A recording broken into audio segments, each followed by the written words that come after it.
Yes, my G's, how are you guys all doing? Today I'm going to show you how I made a dope Reese in Serum, which sounds a bit like this.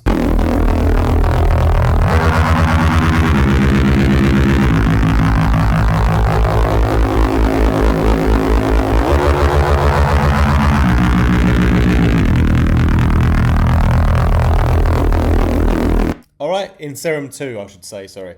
Yeah, so I'm just still getting to grips with this synth, so yeah, bear with me as I dive into this plugin and yeah, try and get the hang of what's going on here.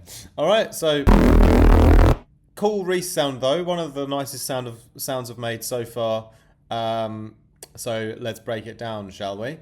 I'm going to talk about some things that I like in Serum 2 as well. Yeah, just some things that I'm enjoying so far. So we start off with the first oscillator here. I use the analog BD sine. Just get to it from there. And another oscillator B, same oscillator again, same analog BD sine. And some white noise. This is the AC hum. And also a sub bass here, -2, 1 octave lower than these guys. All right, this second oscillator here is detuned slightly by -15. And then I'm actually putting some movement on that. I'm using the LFO1 to actually give that a little bit more of a faster detuning as the LFO comes up, all right? But how I've already achieved this sound, as you'll hear, is there's a bunch of FM routing going on, okay? The detuning is primarily coming from this unison here as well. So I've put the unison on this second one on 3 to get that Reese movement going, you know? Turn the detune up a bit here. And then obviously the speed of that also is controlled by the fine tuning of everything. So that's why I modulated the fine tuning so that it gets slightly faster as you go up the LFO, right? But the other things you've got to pay attention to are the noise. So the noise is actually turned off. It's coming in on the PD noise here, the phase distortion. I've left it around, what was we, about 40% or so, 42%. I did put a tiny bit of movement on there, but it's so little. And then what I've done is I've done a bunch of other, blending between the oscillators, essentially. So we've got a ring modulation from A coming in on the B. That's important to get the growl. And that's in around 32%. Then you've got the phase distortion coming in from B to A. And this one is around 46%. Also needed to get that balance, so I got the character that I wanted. And then finally, you've also got some FM from the sub bass coming into A here, around 21%. And that's very important because too much, too distorted and weird, and too little, you don't actually have that movement. So everything's kind of set up in a balance where it finally sounded good. All right, so in case you want to copy it exactly, 21% on the FM sub here, 46% on the phase distortion from B, 32% from the ring modulation from A, and then 42% of the noise signal into B. And so what you can do here in Serum 2, which is quite interesting, is you can do some sort of ring modulation and frequency modulation from one into the other, but both ways at the same time, which is something I haven't really seen before. Like in Vital, for instance, you can only usually go one way or the other. So I don't know how that works. Obviously, they're trying to blow my mind, and they've done it. But yeah, it's interesting that you can do two ways. So that's going to be quite useful, in my opinion, to get like some really interesting new tones quite hopefully easily. But I did have to struggle to get the balances just right. All right, then I give it more of a Reese character with a filter here. So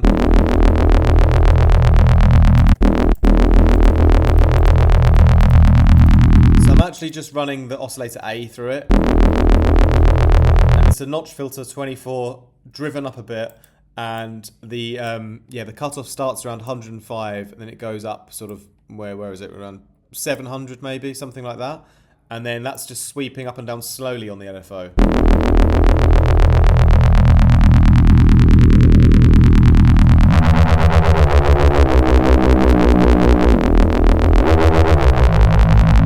Okay, so nice sweeping filter movement to give it a bit more character. Mono and legato turned on. Glide is on down here as well. I don't know if you can see that on my... I probably need to make this a bit smaller. But yeah, you can see those settings are not really that important. It's just the glide is on. That's basically all you need to know. So one last thing I've also done before we go over to the effects is I've actually adjusted the wavetable position very, very slightly on the sine waves as well. So just to get a slightly different tone. You've got the first one at 44 and the second one at 100.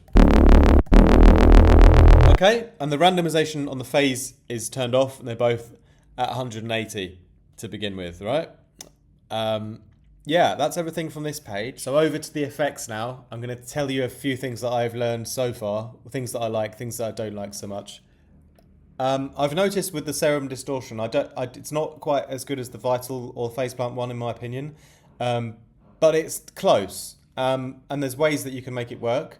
However, yeah, sometimes it doesn't work so nicely on the whole sound, in which case it sounds better to do like a low-high split, which I've done later on.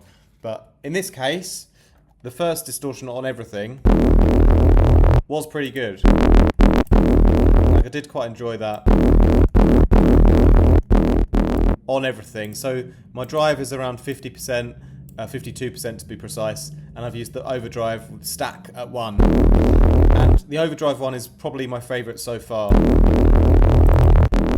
Yeah, it seems to deliver actually higher quality volume. What I'm having trouble with in Serum distortions is a lot of them actually turn the sound down, and it's just like, that's not the idea of distortion.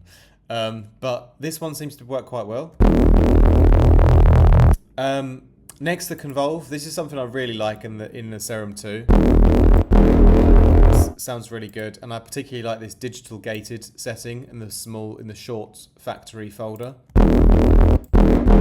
So I've mixed that in for a bit of extra width, 19%.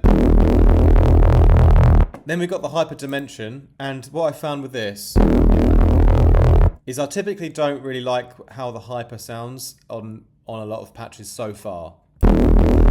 I typically prefer the dimension. But on this patch, though, I actually kind of preferred the hyper, but this was a sort of anomaly. I just like the way it gave it a bit of a phasey, Reese classic movement. Like, it added character. I wouldn't say I was raving mad about the stereo image of it, but I'd like the character that it put on. So I left that on. And then next, here is where things got interesting, and this is why I definitely like Serum 2 a lot more than the first Serum now, is with the splitter. The low-high splitter is great because now I can actually distort the high end only. So I can actually get quite a loud signal now, because it seems like the distortion units don't react very well with low end. So it seems to... Yeah, it seems like when I put the distortion on everything, it sort of weakens the sound. But in this case, I split the frequency bands, and then the whole sound was quite nice and chunky after that when I didn't distort the low end and just the high end.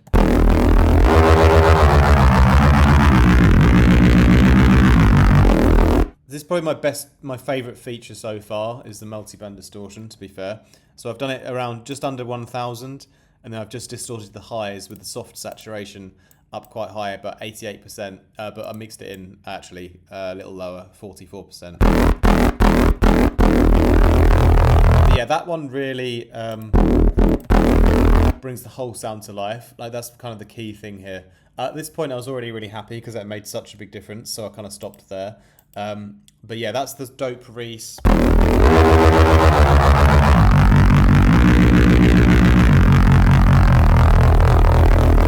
All right. Let me know if you guys enjoyed that one.